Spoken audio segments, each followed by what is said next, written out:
Hi, I'm Rupa. I'm back with another influencer marketing compliance update. Buzzing this week because I made it into Talking Influence's list of top 50 industry players for influencer marketing. So yes, very happy there'll be smiles throughout this video. The focus of this video though is on e-cigarettes because the ASA this morning produced a batch of rulings into e-cigarettes. Really useful. I mean, they have always had some guidance, or CAP have produced guidance on e-cigarettes, but there was some contentious potentially areas or some confusing areas surrounding how they could or whether they could be promoted on social media. I've certainly received lots of questions about e-cigarettes and about sort of the offshoots of e-cigarettes, so the smokeless products, etc. I'm not going to go into detail about the newer types of products. I'm going to focus on e-cigarettes because that's what the ASA rulings focus on this morning. Good rulings, particularly because one of the brands was British American Tobacco, and they've come back with quite a detailed defence of the reason why they chose to promote e-cigarettes on Instagram and why they felt it was compliant. So most of what I'm going to extrapolate and talk about is based on the British American Tobacco ruling. Now, the first thing to explain is what is the position, or how did most people understand the position for e-cigarettes on social media? Well, e-cigarettes, nicotine-containing e-cigarettes, can only be promoted on advertisers' own websites if they contain factual information. If the focus is just factual information about the e-cigarette. That seems to suggest that popping a post on Instagram or using influencers to promote e-cigarettes is unacceptable. However, you will probably have seen that there are a few of these out there, and brands are obviously using social media and Instagram. So why is it that they felt it was acceptable?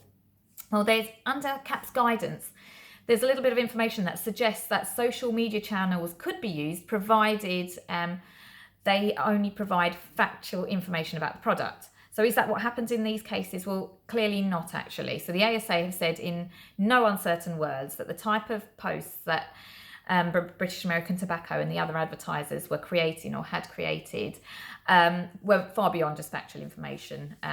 Details of award ceremonies, etc. isn't factual information. Okay. The reason also why the ASA have said that these posts should not be on Instagram is because the reason factual information is allowed is because people should be able to seek out factual information about e-cigarettes. We don't want to stifle consumers from not being able to find that information.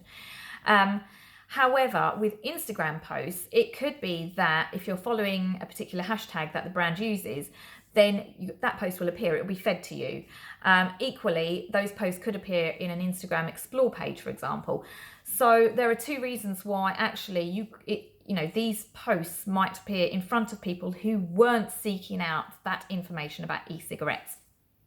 Okay, what else was wrong with those posts? Well, it was argued that actually they featured characters, people, models who looked or were under 25 years old. Now, crucially, it's not just that they are under 25, it's if somebody looks under 25. And I know that's really subjective.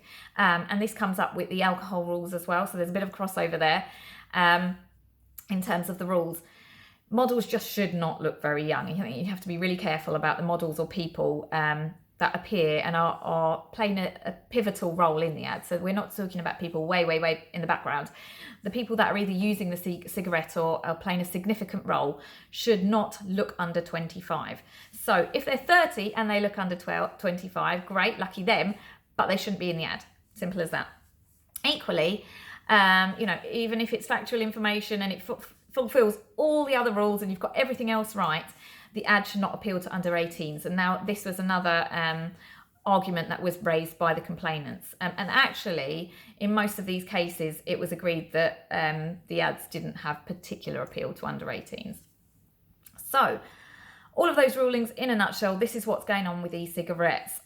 I would avoid using Instagram. I mean, it just seems really difficult to promote e-cigarettes. If you've got a particular strategy, feel free to wing it over and let me know, how you intend to do it, and we can try and find some advice on that. But it looks like a very difficult platform on which to promote e-cigarettes.